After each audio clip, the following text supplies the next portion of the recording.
Ladies and gentlemen, next year in Jerusalem, CPAC Israel. Please welcome former Special Assistant to U.S. Ambassador to Israel, David Milstein. International Spokesperson for the Jewish Community of Hebron, Yishai Fleisher. CPAC Board Member, Matthew Whitaker. And your moderator, Vianna Schlapp.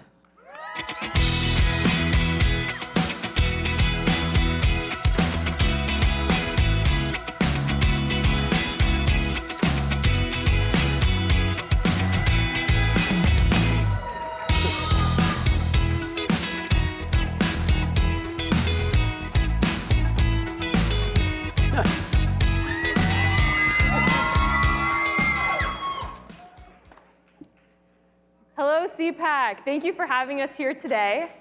We are so excited to be here. I'm excited to be here to talk about the most recent CPAC trip, which was in Israel. I know that I can say this was a life-altering experience for myself. And I was joined on the trip by my lovely panelists here. And we're going to get to it, talk about Israel and some things that we witnessed on the trip and just some really great things about Israel. So let's get started. CPAC was planning to go to Israel for many years. It was in the works, but we didn't make it happen until this year, but we're so glad we did. And CPAC going to Israel really does send a message. My question to you all is, what is this message? David, you want to Yeah, start? so first of all, it's great to be here, and thank you. Credit truly goes to Matt and Mercedes Schlapp, as well as Dan Schneider, for having the leadership and the foresight to bring CPAC to Israel for the very first time. It was an incredible trip. The trip took the 40-person delegation all over the land of Israel, and in the middle of that trip had the first ever conference in Israel with 3 former U.S. ambassadors under President Trump, a former Attorney General under President Trump, as well as Ben Shapiro. There were 2,500 people that came to an event in Tel Aviv, and it's part of CPAC's vision to bring conservatism all over the world, including to Israel. And it was very meaningful to me as somebody who worked for the U.S. Ambassador to Israel, David Friedman, under the Trump administration, to be able to have a small role in being able to facilitate what is going to be an incredible journey for future CPACs in Israel next year and the year after. Very good. First thing, I want a round of applause for Vianna, who this is her first time moderating a panel at CPAC. She's been raised right, so congratulations. Keep up the good work. Israel is the spiritual capital of the world. Jerusalem is the spiritual capital of the world. And it only makes sense that people of the Bible, people that want values, come to Jerusalem. They also came to the town that I work in, which is Hebron, which is the tomb of the patriarchs and matriarchs. I mean, if we want to talk about conservative values, shouldn't we start at the tomb of Abraham and Sarah, Isaac and Rebekah, Jacob and Leah? I mean, that's not just conservative values, that's actually the first family values, right? Here's the first family of Israel. So we went there as well, so that was very special. And I think that CPAC has what to learn from, and CPAC folks have what to connect to Israel, to learn from Israel. But at the same time, Israel is a country that was formed, yes, 3,000 years ago, and 2,000 years ago we had First and Second Commonwealth. But in this latest iteration, in this third Commonwealth of the Jewish people, we had to do it kind of fast. We put it together through the times of the Holocaust, and it was kind of born right after the Holocaust, and it was slapped together kind of quickly.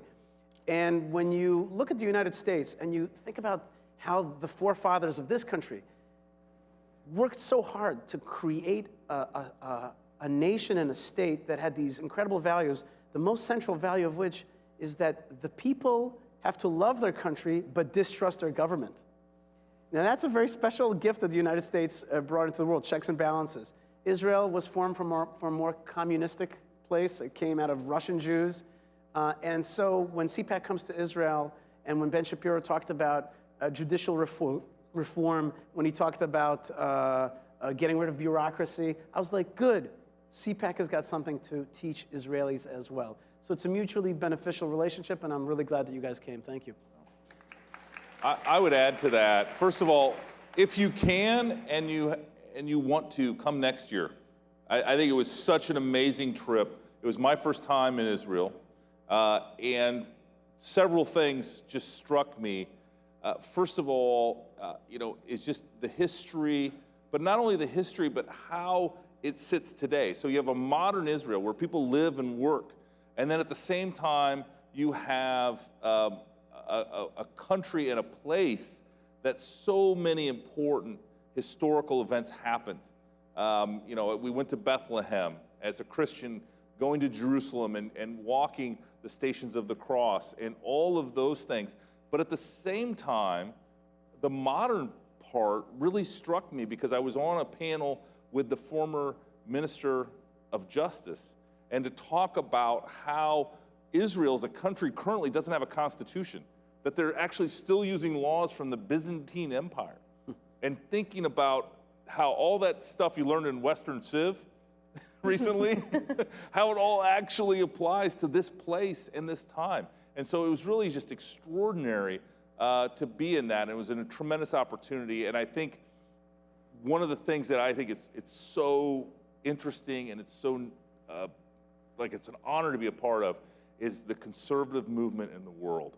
In the United States, we have our challenges and our battles, and we're still advancing the rule of law and liberty. But at the same time, sharing that same message and trying to teach and translate American freedoms to the world is just, and this was a great opportunity to do that in Israel. So, David, you worked in the U.S. Embassy, which was moved to Jerusalem thanks to President Trump. You had a front row seat to the negotiations, especially with the Abraham Accords. Now, could you tell our audience a little bit about this and just the importance of these accords?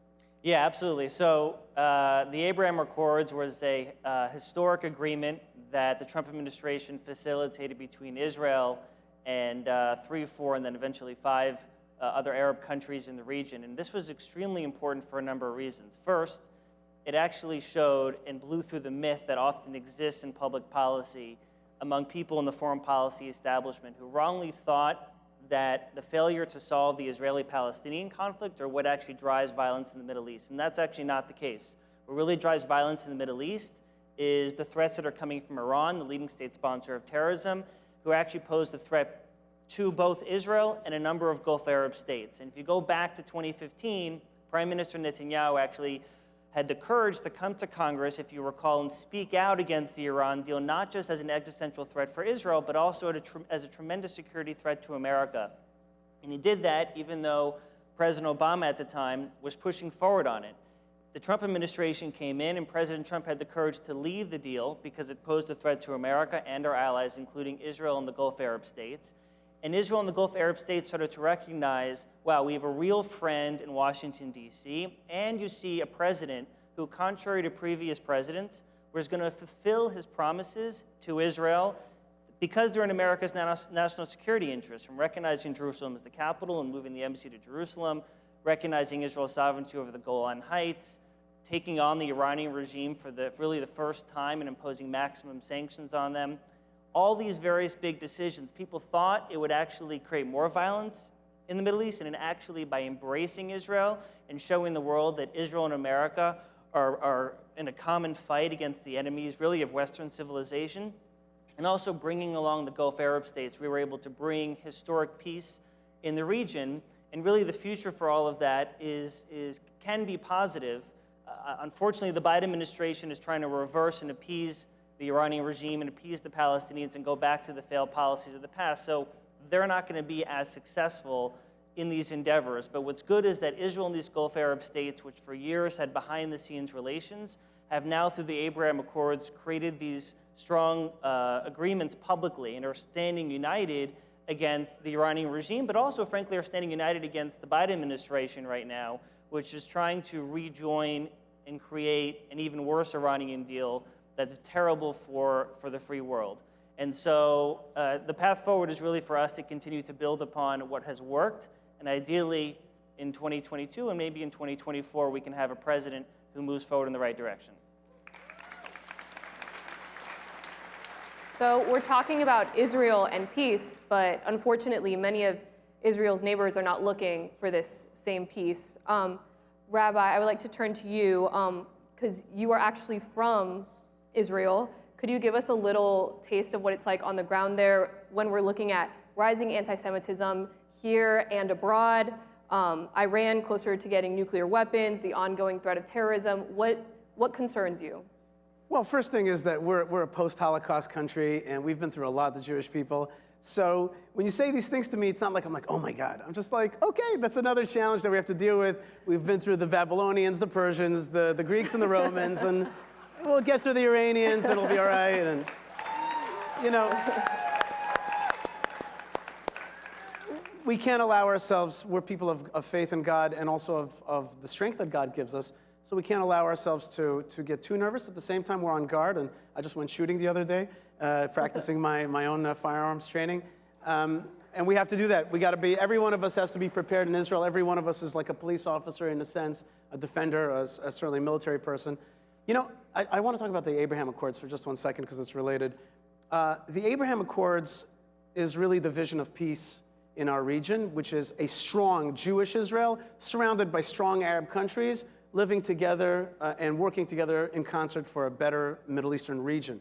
And it's happening. It's a much better idea than cutting up tiny Israel, giving it to the Palestinians who are jihadists and having raining rockets just like we have from Gaza. That's a bad idea. Anybody can see that. The future is the Abraham Accords. But I want to just for a second stop and talk about the name Abraham Accords. The name itself is a fight. The name itself is a fight, because one of the fights that your children are facing on American campus is the language of occupation, colonialism. The idea that Israel is a white colonialist settler state taking over somebody else's land, a theft narrative. And that is one of the biggest lies out there, as though Jewish people are not from the land of Israel, we're not from Judea, as though there were some kind of like Germanic people taking over somebody else's land. That's one of the biggest lies out there. The Abraham Accords, the name, is an attack on that attack. It's a defense against that attack because it says, no, we're part of the Abrahamic region, we're Abrahamic peoples. We are related here. In fact, the first Abraham Accords happened in the city that I work in, which is Hebron, which is when Isaac and Ishmael came together to bury, it's the father of the Jews and the father of the Arabs, came together to bury their shared father, Abraham, in Hebron. So that's the first Abraham Accords. And I always tell my Arab interlocutors, let's come together to honor our joint father. Let's make peace in order to give our father some comfort.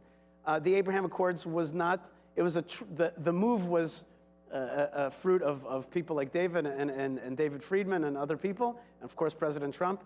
But the name came from a general who was a Puerto Rican two-star general, an American general, who ran into the room and said, "You guys have a name?" They're like, "No." And he's like, "How about the Abraham Accords?" This is what David Friedman told me. And Donald Trump, President Trump said, "Well, it would be nice if it was called the Trump Accords." But it ended up, he accepted the idea that it was the Abraham Accords. And I think that name says we are from this area, we're from this land, and we give honor together to our forefather Abraham.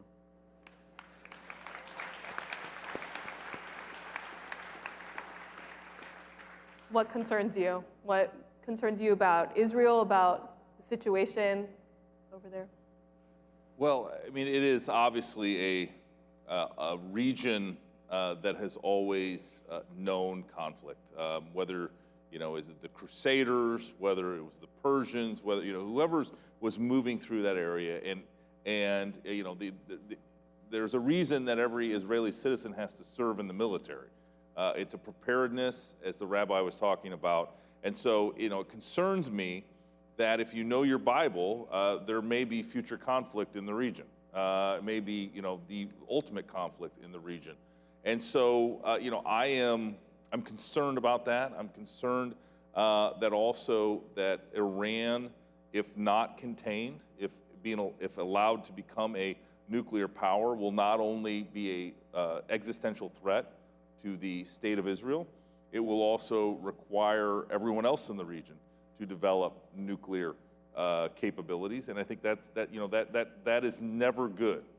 We have live with that through all of our lives, that there are nuclear powers in opposition to each other, and we don't need more to join in the world. So that's my biggest concern. The second concern that I have is Israel, because of their politics and because of the Knesset and the way they do their parties, it is not guaranteed that it won't ultimately become a socialist state.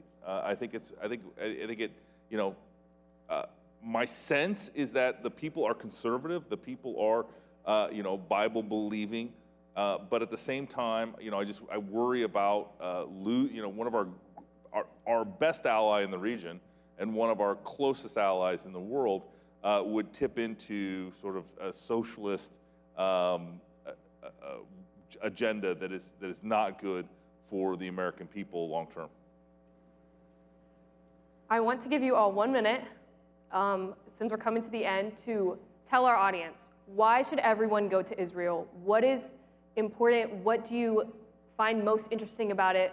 Why should they go? Me? Okay.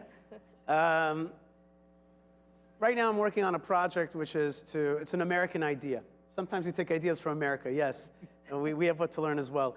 And I love this idea of Route 66 that you have here in America, this like heritage highway.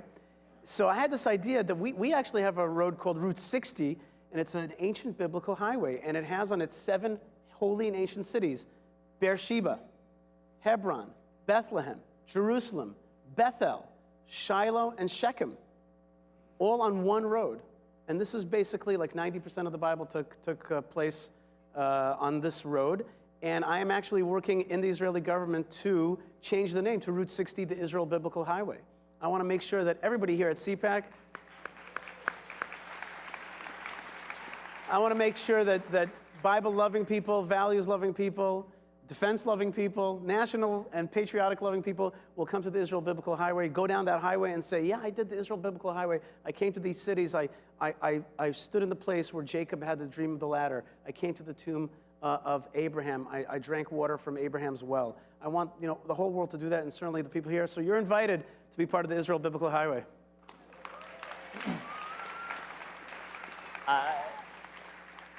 Israel's the place to go to see the Bible come to life. There's no better place to do that. Jerusalem is the place where our Judeo-Christian values come from and really are the heart and soul and the foundation of the strong relationship between America and Israel. And also, you get to see that the lies that are put out there by the media, by the New York Times, and so many, even what we hear on college campuses and others, as Yishai was saying earlier, that Israel is supposedly taking over illegal Palestinian territory, or it's an occupation or colonization. It's all lies, and you get to go see the fact that the Jewish people have a historic and legal right to live all throughout the land of Israel, and that this goes back thousands and thousands of years. And you also get to see archaeological discoveries that reaffirm these historic connections for Jews and for Christians and many others, and really push back against the false narratives that exist. And finally, you get to see that this tiny country, a country that, by the way, does receive the highest amount of military assistance from the United States, but only asks for the backing and the wherewithal, the military capabilities to be able to defend themselves by themselves. They actually don't ask America to fight the wars that they're dealing with, although it happens to be that they're fighting against enemies that also threaten not just Israel, but America. And you'll get to see the threats that unfortunately exist all around Israel's borders. And unfortunately, when more conflicts do take place, you'll have a much better sense of why it's so important that all of us stand together publicly in support of Israel, because really when Israel takes on the enemies of Israel, they're also taking on the enemies of America. Well, you were with us on the trip, and so I'm actually going to yield my time to you, because I would love to, you've been asking all the questions. I would love to hear your perspective, because you were there and you saw it all, and what impression were you left with? I will say I was blessed to go with my family, so both my parents and my 4 little sisters. We were quite a gathering, you could say. We're a little bit loud and lively. We had the opportunity to go to just all these holy sites that I never even dreamed of seeing. And really, there are no words to describe how important Israel is. And I never really thought I'd go, but like laying your hand on the tomb where Jesus' body was, the blood was taken off of him after he died on Calvary, was like, I will never come close to that experience my whole life. If all of you could do that, I would pay for your ticket, but I'm not there yet. I'm still working off college loans, so. Anyway, thank you all so much for being on the panel. Thank you.